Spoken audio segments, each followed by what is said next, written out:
Este programa, Historias de Gente Común, porque todos tenemos una historia, cuenta con el apoyo de las siguientes empresas rosarinas. Tengo una idea. La idea es el deporte. Sport 78. Rosarino por deporte.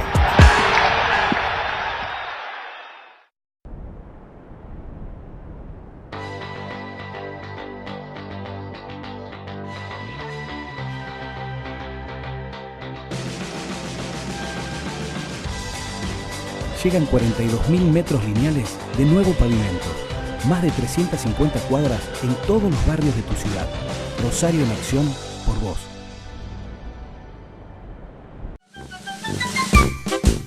Hola, ¿cómo le va? ¿Qué dice? ¿Cómo anda? Otra vez, historias de gente común. Porque todos tenemos una historia. En este caso, Francisco Dante Greco, el Negro Greco. El Negro Greco es parte de la historia gremial de la región y de la historia política de la región. Como muchos de los militantes, tiene un costado poco conocido, que es esa militancia férrea, dura, trabajada, y por otro lado un personaje público que en el centro de la ciudad se lo encuentra. Este es el primer bloque de historias de gente común, porque todos tenemos una historia. En este caso, la de Francisco Dante Greco. Señor director, primer bloque, ahora. Bueno, ¿cómo te llamas? Nombre completo. Francisco Dante. Momento, Francisco. Dante Greco. Francisco Dante. Efectivamente. Greco con una sola C. Con una sola C diría mi viejo, ¿eh? Francisco Siempre... Dante Greco. ¿Cuántos hermanos? Uno solo. ¿Más grande, más chico? Más chico, un año más chico que yo, un hombre de trato diario, un amigo, mi mejor amigo, se murió hace 10 años. Mira, ¿el viejo? El viejo murió hace 50. ¿Italiano? No, hijo de italianos. O sea, el viejo ya era argentino. El viejo era argentino, era obrero y peronista. ¿Y tu madre? Mi madre es una mujer... ¿Es? O sea, ¿está viva? Era. Era. Es por la presencia que tiene en la memoria de uno, ¿no? Sí. Mi madre es una mujer de origen muy posiblemente con alguna cuestión indígena de por medio, huérfana, a los 4 o 5 años, recogidas por aquellas familias que te criaban, te educaban y sobre todo te explotaban. Esa era mi vieja, y mi vieja una mujer muy sacrificada, el mejor recuerdo para ambos, ¿no? Me dijiste, ¿cómo se llamaba el viejo obrero y peronista? Andrés Greco, un obrero que venía de la ciudad, ¿no? ¿Por qué me decís que venía de la ciudad? ¿Dónde estaba? Porque tiene que ver con su peronismo. Yo siempre lo definí un tipo como muy claramente ubicado en su condición de clase, esencialmente. Tenía claro esto que vos suscitabas en algún momento. ¿Qué hace una patronal? ¿Y qué hace un trabajador? ¿No? Claro. Él tenía claro que eran dos cosas distintas. ¿Y en Rosario cuándo? En Rosario, ¿te referís a mí? Sí. En mi primera adolescencia, cuando murió mi viejo, tuve que salir a laburar. ¿Tú vivías ya en Rosario? No, yo soy de Fray Luis Beltrán, casi un barrio. En aquellos años todavía había descampado entre Rosario y Fray Luis Beltrán. Seguro, y yo vivía sobre la avenida, en un conventillo, pero sobre la avenida, y 2 cuadras hacia el oeste, en Fray Luis Beltrán, enfrente estaba entonces el Arsenal San Lorenzo, después fue el batallón, más acá las fabricaciones militares, y a 2 cuadras donde yo vivía ya era campo, ¿no? Entonces, así era mi pueblo, ¿no? Y bueno, mi viejo murió cuando yo tenía 16 años y entré a trabajar en un bazar antiquísimo, uno de los más finos de Rosario, frente al Cine Heraldo, desde los 16 a los 18. Frente al Cine Heraldo es porque es de San Martín. San Martín, al lado del Coloso, de esas cosas. ¿Podés decir el nombre del bazar, Sí, ya no existe más, Saumel, y el bazar que está ahora en Mendoza y San Martín era la sucursal de ese bazar. Así que yo entré a los 16 años, barriendo y limpiando el piso y esas cosas, y bueno, fue mi primer contacto con un laburo, digamos, con ciertos criterios de regimentación, ¿no? Horarios, obligaciones, Sí. y también derechos, ¿no? Que hoy no son tan frecuentes para un pibe de 16 o 17 años, ¿no? ¿En qué año naciste? 48. 48. ¿Viviste una Rosario? No, viniste a Rosario, ¿qué era? ¿Viniste a Rosario después del monumento? Por el 48, Sí, después del el monumento. monumento es en el 57. En el O sea, 57. 58, 10 años, ¿vos Sí, a sí. qué edad viniste a Rosario más o menos? 16 años, No, 17 bueno, años. viniste ya. ¿Viniste con pantalones largos? Yo vine con pantalones largos, sí, sí. A los 13 me puse los pantalones largos, ahí tuve una disputa con mi viejo, que me amenazaba con no ponerme los pantalones largos, y yo lo amenazaba con no ir al secundario, porque eso para mi viejo era la perspectiva de mi hijo, el doctor. Entonces era un chantaje que yo ejercía. Obviamente lo gané yo, porque esa perspectiva para mi viejo era irrenunciable, ¿no? Ahí apostaba mi viejo sus Y vos sabés fichas. que plantear hoy, hoy es el siglo XXI, ¿no? Que uno de las llaves de la infancia era el pantalón largo para salir de ella, parece mentira, parece una fantasía, aparte una fantasía tonta, porque no es una fantasía para ser adulto tenés que escalar el Himalaya, no, para ser adulto tenés que... Parece... Era duro, ¿no? Sí, y después que te dieran la llave. En mi casa lo de la llave tenía un valor muy simbólico, porque yo vivía en un conventillo. O sea que era relativo lo de la llave, pero ya años más adelante sí que te Bueno, hay dieron un la llave. tango. Hoy le puse los largos Los al pibe, unos mangos y la llave llave le di. Claro. Era claro. todo era una Claro, cadena. Era ¿no? toda una sucesión de cosas que te iban transformando en esto que uno creía debía ser un hombre, ¿no? Y eran datos importantes. por Y supuesto. ahí, ¿te acordás del sueldo en el bazar? Más o menos, ¿qué comprabas con el sueldo? Compraba más cosas que las que compra un chico de empleo de comercio de hoy, con las perspectivas aquellas. Obviamente una computadora no podía comprar. Pero no tengo hecha la transcripción. Alguna vez la intentamos con algunos compañeros de empleo de comercio, y realmente, con todas las comillas que se quieran, éramos casi privilegiados comparado con la realidad de hoy. Pensá lo siguiente, Bigote: 17 años, laburando, cadete, a la casa, como se decía entonces. No se le ocurría pensar que yo podía trabajar media hora más y no pagarme las horas extras. Tenía vacaciones para estudiar si quería estudiar, las vacaciones que correspondían, y me guardaban el laburo en el servicio militar. Decime cuántos chicos de 16 o 17 años tienen esas posibilidades hoy. Bueno, pero también era una posibilidad porque no eran tantos los que laburaban. Es verdad, es verdad, es verdad. De cualquier manera, tenía que ver con eso, y tenía que ver con que... ¿Y estudios? Ahí llegaste con el secundario. ¿Dónde hiciste el secundario? No, yo hice el secundario... No hiciste en ningún lado. No, empecé a hacerlo en el Nacional. La adolescencia para mí fue una época más difícil, más dura, más triste de mi vida, y no la pude superar. ¿Nacional acá? No, en Nacional San Lorenzo. Más tarde la hice en lo que por entonces llamaba la Legión Extranjera, que era Liceo Avellaneda. Pero ya me agarraron los tumultos de los años 70, 69, y uno estaba involucrados en otras historias. Pero no lo ¿Qué, lo terminé. hiciste de adulto? Sí, pero no lo terminé. Igual no terminaste. No terminé el secundario, no lo terminé, efectivamente. Como diría Roberto Allen en el Jorobadito, aquí donde vos me ves yo podría haber sido abogado. Nunca fui a la facultad, pero de haber ido, bien podría hacerlo, ¿no? Pero, ¿y qué pasó? ¿Leías? ¿Fue un Sí, mandato leíamos. leer? ¿Cómo es? Sí, era un mandato leer, era un mandato... mi viejo peleaba mucho por todo lo que fuera la cultura. Mi hijo tenía 3er grado apenas. Era un mandato ser universitario. Era un mandato junto con otros, ¿no? Ser cabal, no ser cobarde, ser buen compañero, ser leal. Eran mandatos que afortunadamente me marcaron. Y estábamos en cadete en el Bazar. ¿Y después? La Después, Colimba, de ahí derecho. de ahí la Colimba. Yo salvé porque era sostén de madre viuda. A mí me tocó el 990, que por entonces era Marina.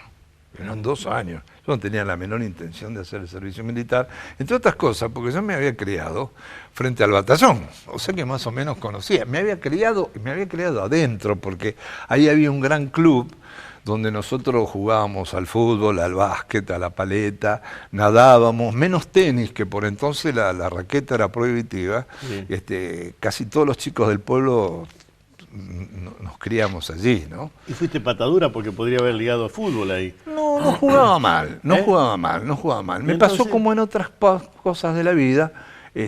No jugaba mal, pero tampoco me destacaba absolutamente ninguna, y como no quería renunciar a ninguna de las vidas, quería ser arquero como Amadeo, y quizás centrojaz como Néstor Rossi, goleador como Walter Gómez, terminé no siendo pero ninguna perdón, de las cosas. ¿eso te marca una afiliación con Sí, River? seguro, sí.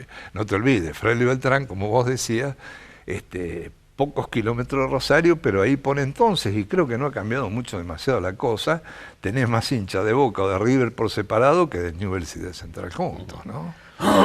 Y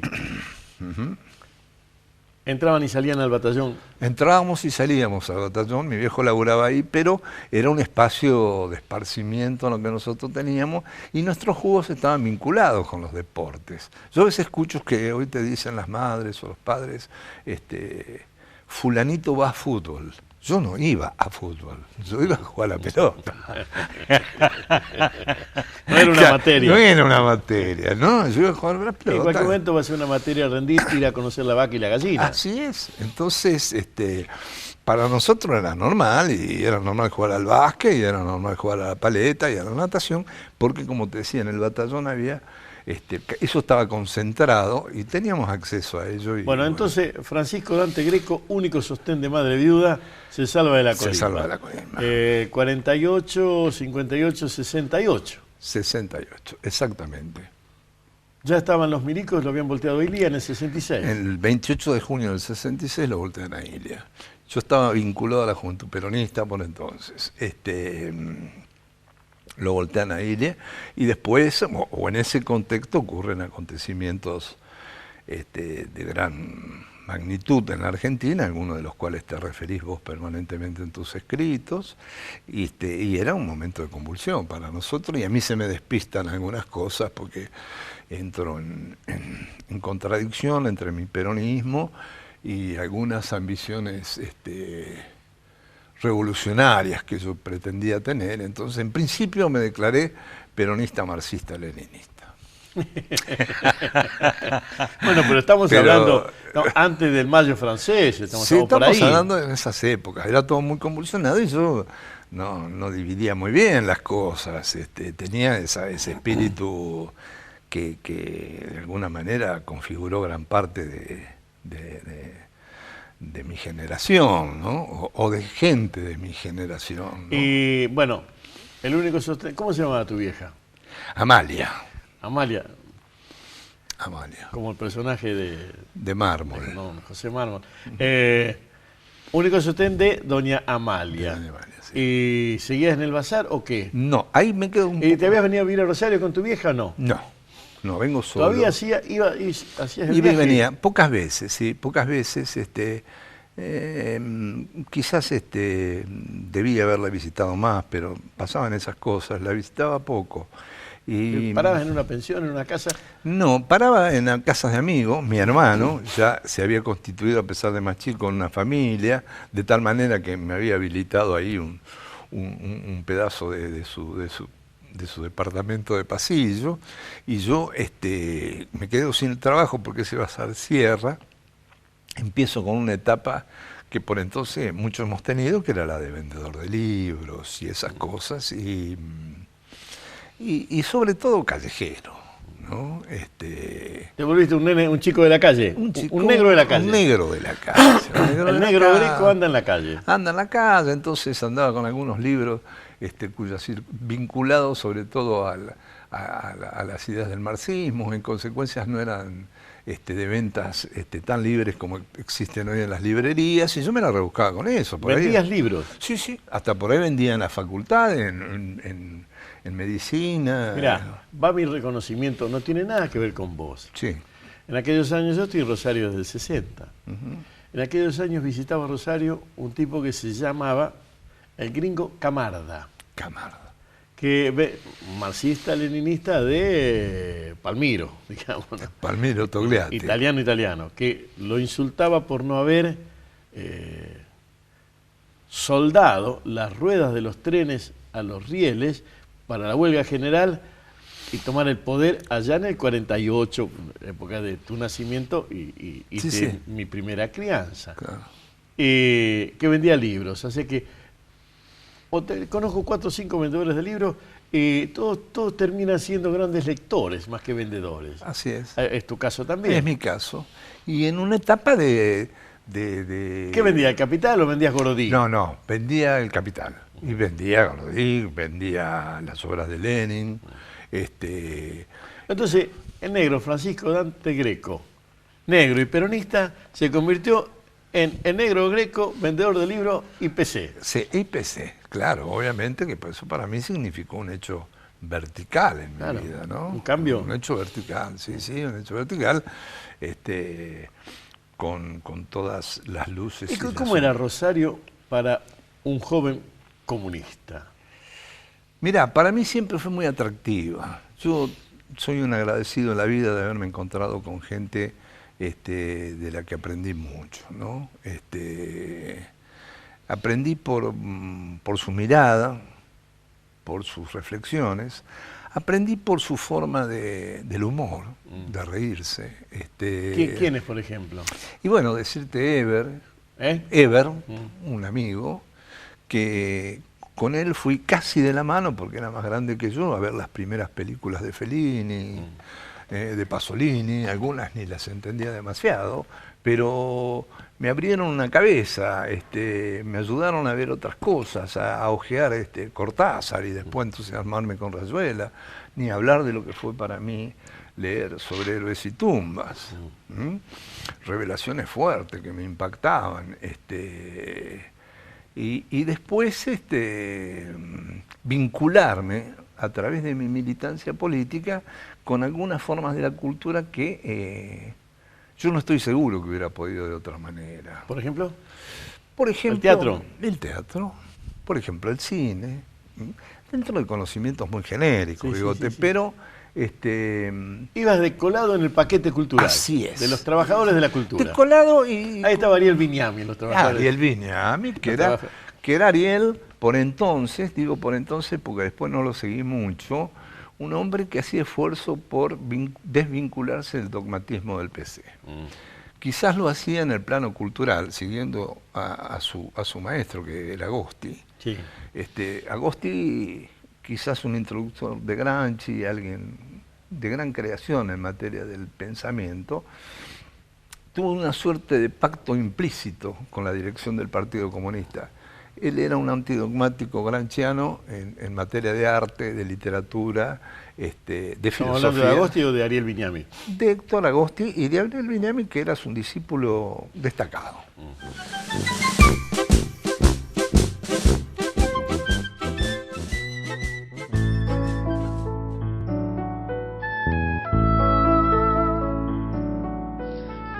Quiero que me mire si no sabe que no soy uno más entre los muertos.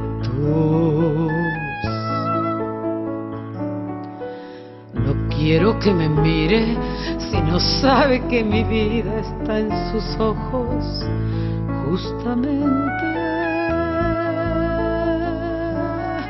No quiero que me mire quien ignore que al mirarme yo creo y me levanto por encima de la gente, que tengo voces y subo y toco el cielo y vengo y aquí estoy porque me miran. Yo soy el monumento. No quiero que me toque si no sabe que soy de dura piedra de otros tiempos? No quiero que me toque si no sabe que es preciso latir por esos dedos.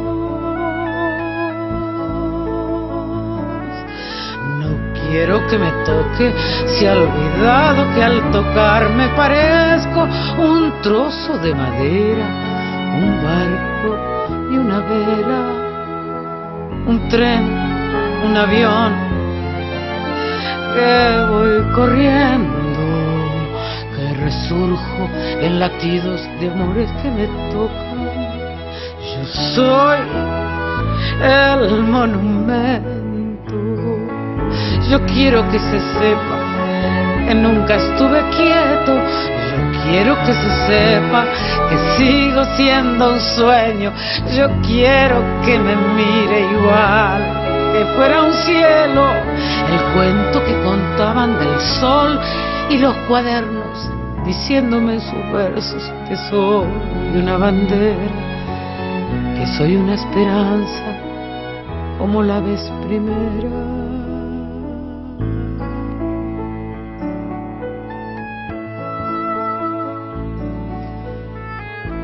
Quiero que me mire si no sabe que mira su rostro en un espejo.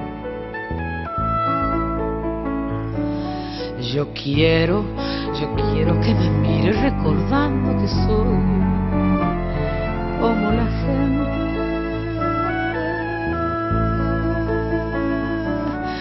No quiero que me toque si ha olvidado la historia de mi cuerpo, compuesto de ilusiones, amores y recuerdos, ejércitos y madres y trigo y un labriego que me soñó diciéndole en su puerta: soy Juan, tu monumento.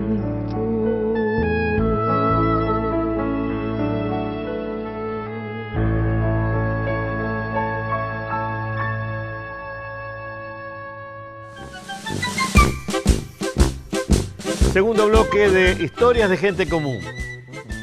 Porque todos tenemos una historia. En este caso, Francisco Dante Greco, el negro Greco.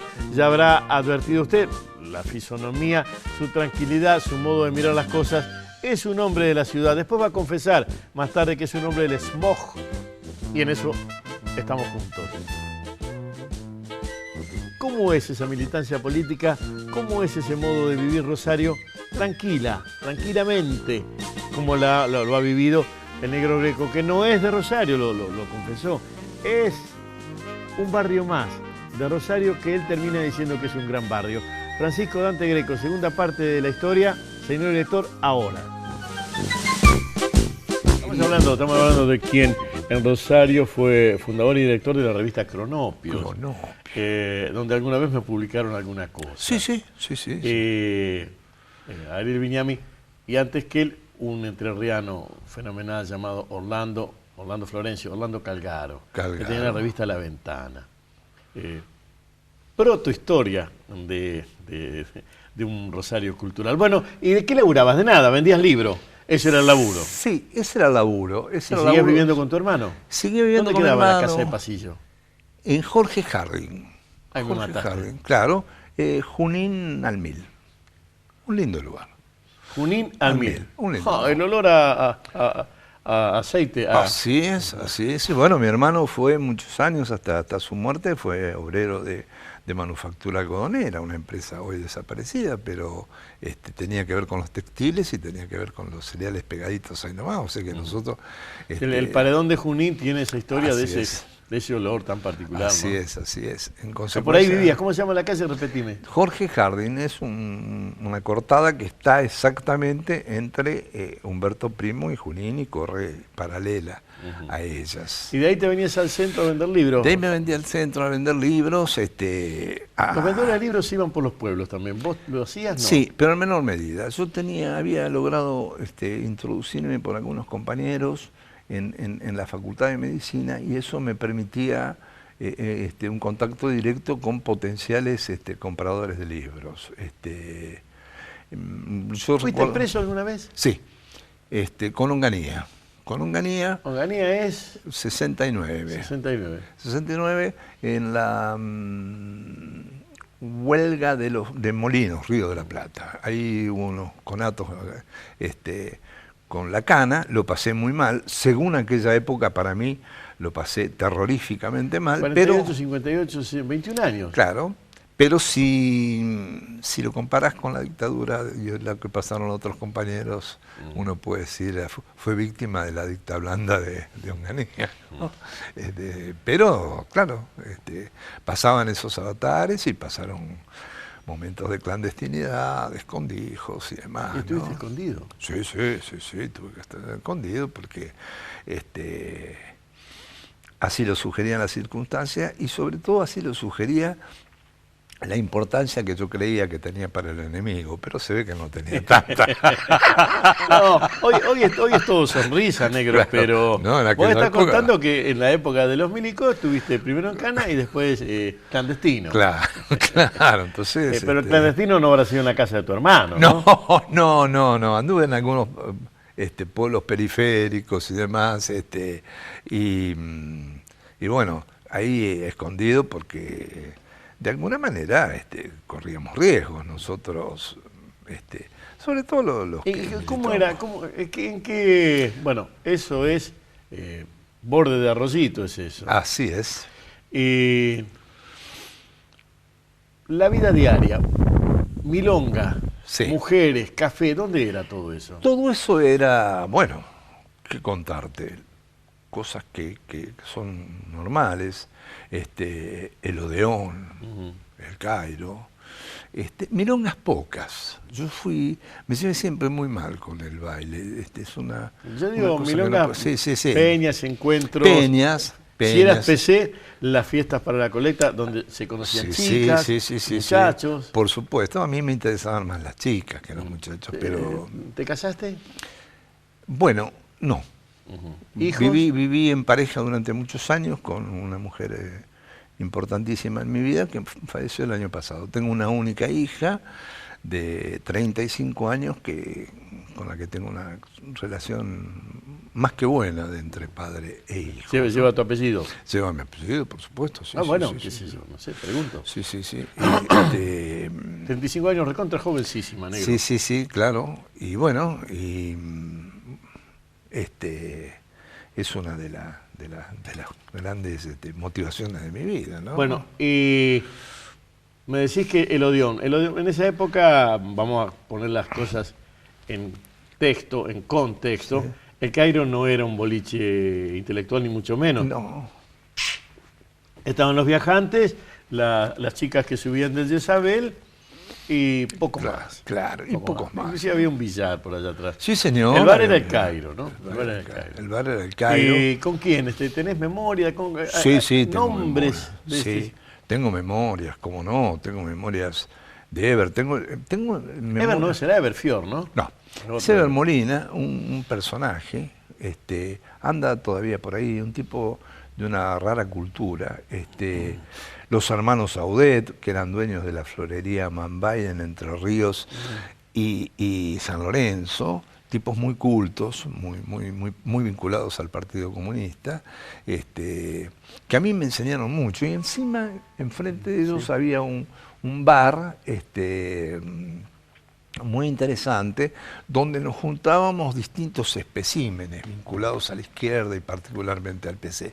Yo era el más joven de todos, pero a mí no me cabían los ojos ni las orejas para escuchar cosas que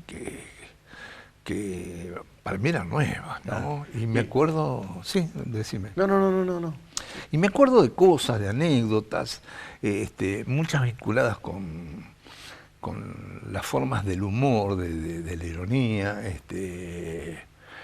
Yo recuerdo, por ejemplo, que alguna vez, pretendiendo hablar de filosofía, obviamente en dosis homeopáticas, como la que uno podría haber tenido, y no supe apelar mayor argumento que decir, lo dice fulano de tal, no lo voy a nombrar, que era profesor de filosofía de la facultad. Y de la juventud había sido compañero de estos otros más grandes que estaban en la mesa. Y salta Cacho Audete y me dice, ¿qué puede saber ese si tenía 16 años y lo bañaba la mucama? Bueno, pero que a lo mejor sabía. A vos que también, de filosofía no sabía. Claro. Para él, el hecho de que lo bañara la mucama era un determinado que de filosofía no sabía nada. Me decís que esos eran los bares. Sí. ¿Te alcanzaba para vivir? Sí. Vivía, y yo vendía libros cuando me quedaba seco. Como había necesidades elementales que tenía cubiertas, como el techo, la comida y esas cosas, me alcanzaba para vivir. Sí, me alcanzaba para vivir, para mis cosas. Y una vida no demasiado ambiciosa desde ese punto de vista, no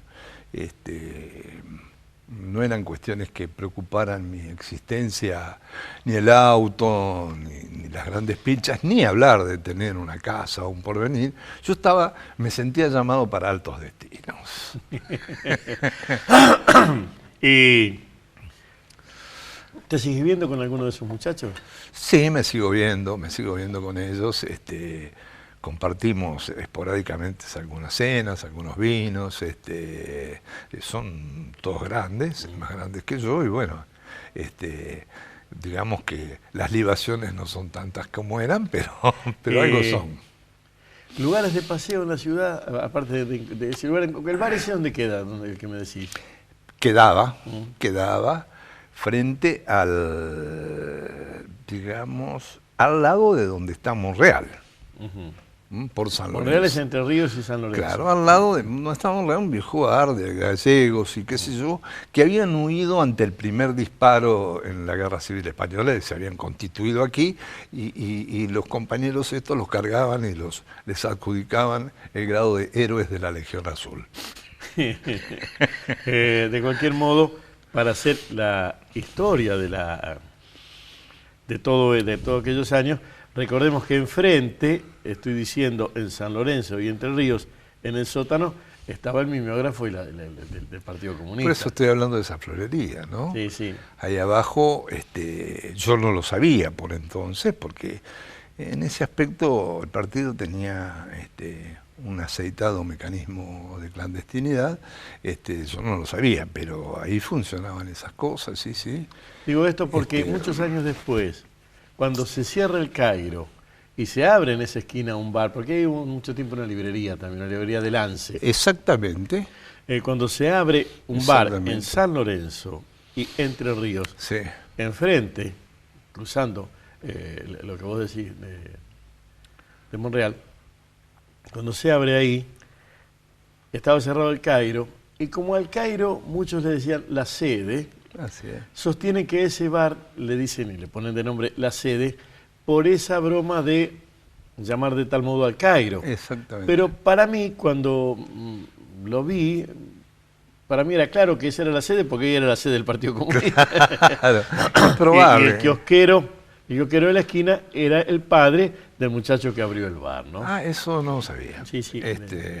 Eso no sabía. Sí sabía de Vidoletti, el viejo Vidoletti sí, tenía el kiosco ahí, el kiosco de Canilla. Hombre de teatro, hoy Vidoletti, bueno, y esa cosa. El pibe. Sí, el viejo era el Canilla de esa esquina. Eso no sabía. Usted viene acá a ilustrarse. Sí, sin duda alguna. Y bueno, pero eso es 20 años. ¿Y después qué? Bueno, después... ¿Las luces malas del centro te hicieron meter la pata? Las luces malas del centro me hicieron meter la pata, no tanto como me hubiera gustado, ¿no? Es decir, hay patas que me hubiera gustado meter y no pude. Bueno, de la venta de libros, ¿a dónde vamos? De la venta de libros paso a... La venta de libros y la cortada esa allá en la zona. En la zona aquella. Claro, después se pone muy duro porque avanza mucho la AAA, se avisora ya el golpe de estado de características de las que tuvo. En consecuencia, yo tenía que pensar en otras formas de subsistencia. A partir de ahí tengo algunos laburos esporádicos, casi clandestinamente, con muy bajo perfil, hasta que logro ingresar en el año 1976 al Banco Agrario. Al Banco Agrario. Que para mí fue un hecho también trascendental porque definió de alguna manera que en el reparto de la lucha de clases me iba a tocar ser bancario y hasta eso soy. A ver, vamos, 48, 58, 68, 76. Con 28 años. Exactamente. Ya no eras un nene. Ya no era un nene, nace mi hija en esa etapa, y en consecuencia ya no era un nene, y yo venía con experiencia gremial de empleado de comercio a partir de mi carácter de vendedor de libros y demás, y bueno, y me propuse hacerme un espacio gremial desde allí, y bueno, a partir de ahí, salvo algunas esporádicas paréntesis que tuve que hacer en raíz de que fui convocado por obligaciones partidarias de otro tipo, siempre estuve vinculado con el gremio bancario, siempre. No siempre con el mismo grado de involucramiento por estas razones que te digo. O sea, seguías militando partidariamente. Partidariamente, me tocó por distintas crisis alguna vez hasta dirigir el partido en la provincia de Santa Fe, el Partido Comunista. Después pasé al Frepaso, y hasta ahí llegó, digamos, lo que puede serse mi militancia de alguna manera orgánica. En los albores de la Alianza dejé de militar también en el Frepaso y soy ahora un curioso que leo lo que puedo, entre ellos tus crónicas en la capital.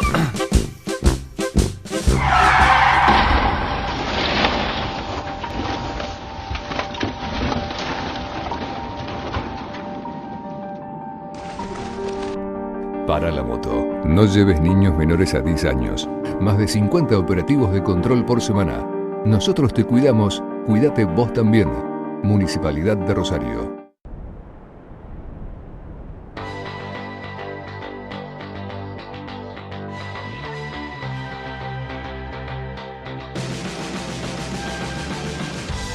Llegan 128.000 metros de nuevas cloacas. Más de 66.000 vecinos beneficiados en todos los barrios de tu ciudad. Rosario en acción por vos.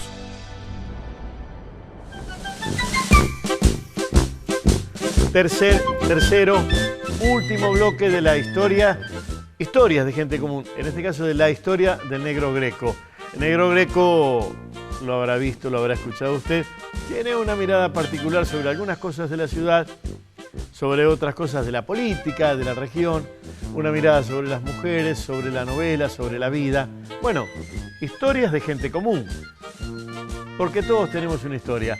Tercero, último bloque de la historia de Francisco Dante Greco. Señor director, ahora.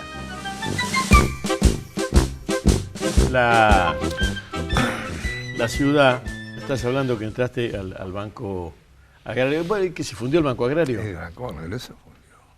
¿Pero que es de los que voltea Martínez Dios? Es de los primeros que voltea Martínez Dios. Es de los primeros que voltea Martínez Dios en enero del 79. 79. Porque una de las cosas que hay que recordar, inclusive algunos bancarios, por cuestiones de edad, hasta el 76 hay un se enquista en la sociedad, buenamente, en realidad no es que se enquista, hay un enclave en la sociedad del movimiento cooperativo en el sistema bancario abierto. El sistema bancario capitalista, así es, está el sistema cooperativo. Así y es. El degüello del sistema cooperativo en el sistema bancario es uno de los ejes del fin de todo un proyecto cultural. Así es. Porque muchos no lo quieren inscribir. Yo inscribo a la Vigil en eso. Mirá, y claro, la muerte de la Vigil, que es un sistema cooperativo de cultura, la muerte del Centro Editor de América Latina, la muerte del sistema cooperativo bancario, se corresponde con la muerte de una fisura a favor de otro tipo de hecho cultural y de hecho social. Seguro. Así que a mí no me extraña, el Banco Agrario no sé cuál era el origen, No, pero está. seguro que mueren porque se va al aglutinamiento, al hecho más monopólico, más central, ¿no? Es parte de ese proceso, con las complejidades que tiene, pero que en esencia es lo que vos decís. La obligada adecuación incluso del movimiento cooperativo, no es el caso del agrario, pero sí de algunas cooperativas que venían subsistiendo con estas formas a las que vos te referís, a lo que era el sistema financiero que venía pergeneando Martínez Dios y demás, en un corto plazo fue liquidando el cooperativismo y su concepción, ¿no? Yo recuerdo las cajas de créditos de las que yo no soy bancario de ahí, pero yo recuerdo aquellas en que los créditos se daban de acuerdo a la cara del vecino, ¿no? Sí. La caja de crédito la constituía el presidente, era el farmacéutico, el secretario era el mecánico, el zapatero era el tesorero. Era un hecho celular. Así es. De un sistema económico distinto y mucho más solidario en mitad de un régimen capitalista que evidentemente no los quería. Claro. Bueno, y vos bancario entonces, ¿del agrario a dónde? Del agrario, cuando se funde, paso al banco de la empresa, una expresión bastante particular de las finanzas de esas épocas del sistema financiero. Cuando digo particular, digo con luces y sombras. ¿Ya estabas casado? ¿Ya tenías otra casa? ¿Dónde vivías? Ya vivía en la zona sur. ¿Qué es la zona sur? Vivía en la calle Buenos Aires al 4900. Sur. Ya tenía mi hija que iba a la escuela, ya pensaba en estas sentar cosas. cabezas. No tanto, ¿no? Pero digamos que ya tenía esas preocupaciones, y paso a este banco donde puedo, digamos, consolidar en lo que son los últimos años de la dictadura militar y los primeros de la democracia, una actitud, una definición, y por qué no decir un espacio gremial bancario con ciertas características propias dentro de lo que para mí era la definición de ser un hombre de izquierda, ¿no? En consecuencia, para mí es un hecho importante ese banco. Es un banco desde donde yo llego a la dirección de la bancaria por primera vez en el año 1983. 83, antes de Alfonsín. Antes de Alfonsín. Ya había una apertura, ¿no? Ya había una apertura. No, nosotros llegamos como producto a de la ley de Mucci, que permitía que fuesen candidatos aquellos compañeros que no necesariamente tenían experiencia, porque en algunos estatutos, como el de la bancaria, para ser gremialista vos tendrías que haber sido gremialista, lo cual constituye un hecho en sí mismo un absurdo, pero era así. Bueno, eso es parte del cuento de la buena pipa. El cuento de la buena pipa, es decir, tenías más requisitos para hacerlo que ser presidente de la nación, desde el punto de vista de requisitos. Sí. Hoy siguen vigentes. Lo que pasa es que ha habido tantos años, han transcurrido de actividad gremial y política que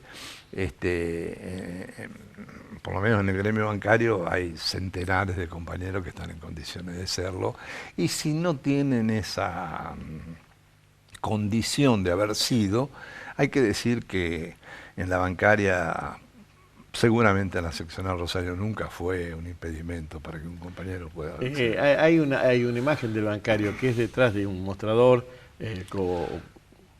con barrotes o con un... Sí. Y contando plata y entregándola. ¿Vos eras cajero a la calle, digamos?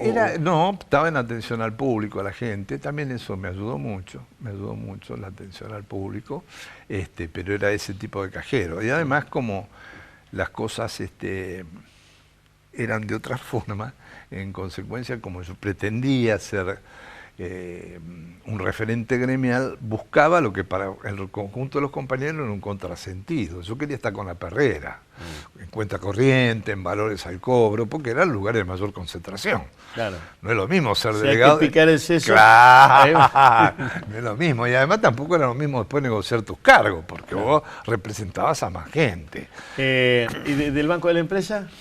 Y del Banco de la Empresa me quedo sin trabajo allí. Así me quedo sin trabajo ya. ¿Pero te rajan o cierran? No, cierran también, cierran.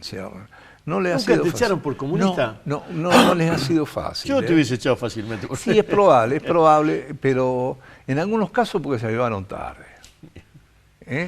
Bueno, se cerró el Banco de la Empresa. Se cerró el Banco de la Empresa. Yo estuve Sin laburo y no mocoso. Tuve unos meses sin laburo y debo decirlo, porque tengo hoy diferencias de visiones políticas, pero fue Carlos Heller quien me rescata y me da la posibilidad de ser bancario. Nada me alegra tanto como que a un gallinita lo rescate un bostero. Un bostero, que en hay que reconocerle que a pesar de su condición de bostero y mi no oculta posición de gallina, el tipo haya tenido ese gesto. ¿Te metió en donde? Me metió en el Banco Credit Corp y allí yo pude seguir siendo bancario. ¿El Credit Corp acá, filial Rosario? Acá en filial Rosario. ¿Nunca te fuiste de Rosario?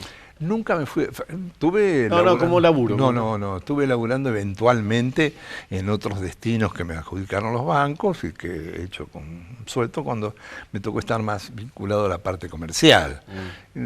Pero nunca me fui de Rosario, tengo más viajes de los que merezco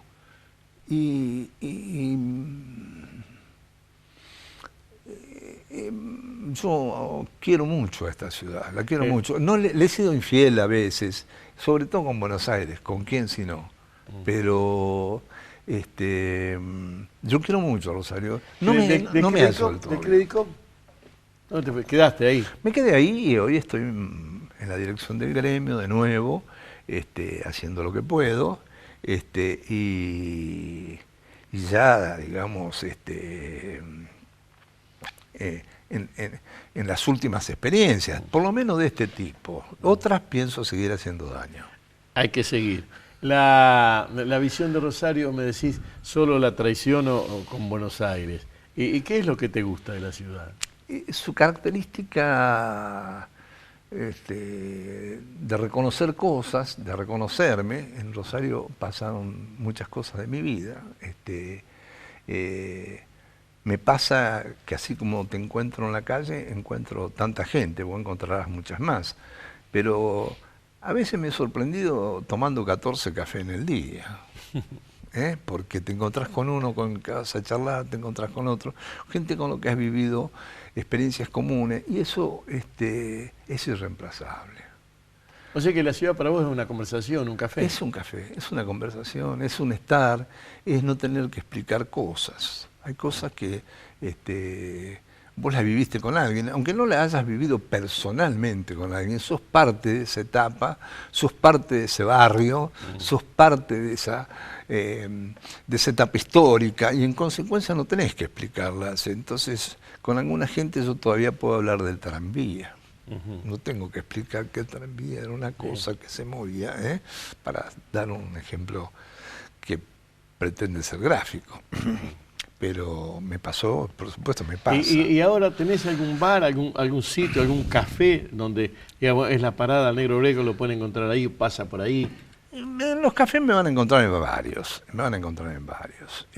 pero el mío está en Urquiza y Sarmiento, yo paro ahí, leo el diario allí, para mí el día empieza hojeando la capital, hace ya algunos años que me detengo en los fúnebres. Es una cuestión de edad esa, ¿no? Claro. Yo soy, por antigüedad, lector de muchas revistas que no están más. Y algunas, como esta que voy a mencionar, la compraba un tío que tenía la colección completa, que es Selecciones, de Digest. Así que las leí hasta que mi tío, yo me hice grande y me fui de Santa Fe y demás, las leí todas. Claro.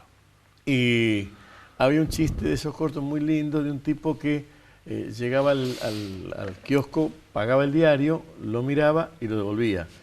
Hasta que un día el kiosquero dice, bueno, ¿por qué hace eso? Dice, porque estoy viendo, necesito ver los fúnebres para saber si se murió una persona a la que no quiero nada. Dice, bueno, pero usted mira la tapa, que yo deseo que se muera tan famoso que lo van a poner en la tapa. Sí, por supuesto. De esos chistes, o sea que... Además, Selecciones era toda una marca registrada, ¿no? Sí. Tener Selecciones, más allá de las consideraciones que se puedan hacer sobre el carácter, el contenido, la orientación. Bueno, era tenía... vocero del Departamento de Estado claro, de Estados Unidos. Pero, ¿qué querés que diga? ¿Que los japoneses eran buenos y que los comanches eran los mejores? Pero había sesiones de selección en Riverdale que a mí me causaban mucha gracia, sobre todo aquellas que estaban orientadas a levantar el ánimo del lector. Soy feliz con mi cáncer. Sí. En el leprosario conocí el amor. Estás hecho bolsa, loco. Bueno, el humor que decís que tienen los otros comunistas es el tuyo. No sé si no te habrán castigado por ese por humor. supuesto que algunos... ¿Qué zona de la ciudad? Es decir, bueno, en esta zona es donde me paro, esto es más lo mío que otro lugar. El centro. El centro. Definitivamente. Sos un hombre del smog. Yo soy un hombre del smog. Puedo estar a veces en Funes comiendo con algunos amigos, alguna vez compartido contigo, pero quiero volverme porque extraño el caño escape, ¿viste? Lo extraño, me siento cómodo en mi ciudad. Es mi hábitat, es mi hábitat. No es que no banque otra situación, pero digamos, mi urbanismo es parte de mí. Es parte de mí y a lo mejor tiene que ver con la gente también, Bigote, ¿no? Con encontrarte con gente, como te decía, con la que has compartido cosas. A veces en las mismas veredas, otras veces en veredas oblicuas, y a veces en veredas de enfrente, pero hoy tenés otra mirada que no olvida, pero es otra mirada. ¿Tenés alguna factura que cobrar? Sí, por supuesto. Tengo algunas que pagar. Tengo algunas que pagar, por supuesto. Quizás no he sido del todo. Por ejemplo, una de ellas es mi viejo. Mi viejo, a pesar de que hace 50 años que yo lo perdí, me marcó mucho, como te decía, con aquello de el epígrafe de propósitos. Las culpas más graves son la servidumbre y la cobardía, ¿no? No por eso, pero quizás a veces pienso que le fallé, no soy el hijo doctor que pretendía, ¿no? Y en ese aspecto le fallé. Si me viera, creo que estaría bien conmigo. Dos cosas. Propósitos, que era de don Leonidas Barletta, era más vale socialista utópico y anárquico que PC. Así es. El PC era nuestra palabra. Así es. Pero bueno, y la otra, referido a eso, es, dado vuelta, lo que Sartre decía, no es lo que nos dieron los mayores, es qué hacemos nosotros con lo que nos dieron, ¿no? Exactamente. Si hacemos macana con lo que nos dieron, es peor, tratemos de resolver. Claro. ¿En qué lo convertimos nosotros? ¿No? Negro, ¿y con qué eslogan definirías, Rosario, puesto en publicista, hay que vender la ciudad a los compañeros bancarios de la República Argentina? Venga, Rosario, porque esto es Rosario, ¿para qué? Estoy en Rosario porque es el barrio más urbano de todas las ciudades. Es el mejor barrio de cualquier ciudad, ¿no? Es el eslogan que yo aceptaría porque todavía tiene esa cosa, lo conserva. Al menos lo conserva para mí, Bigote, qué sé yo, ¿no? Yo me siento en mi casa. Y bueno, siento que me pertenece.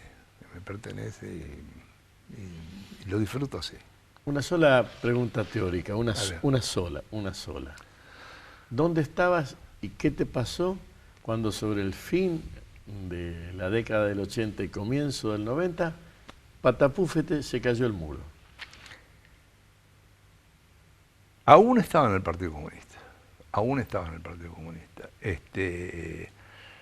Fue un golpe grande para todos, pero la real dimensión de ese acontecimiento uno la fue viendo con el tiempo, ¿no? Con el tiempo. Yo había estado hacía poco en la Unión Soviética, en el 88, 89, en una delegación plural, con compañeros gremialistas de distintos gremios y distintas extracciones políticas.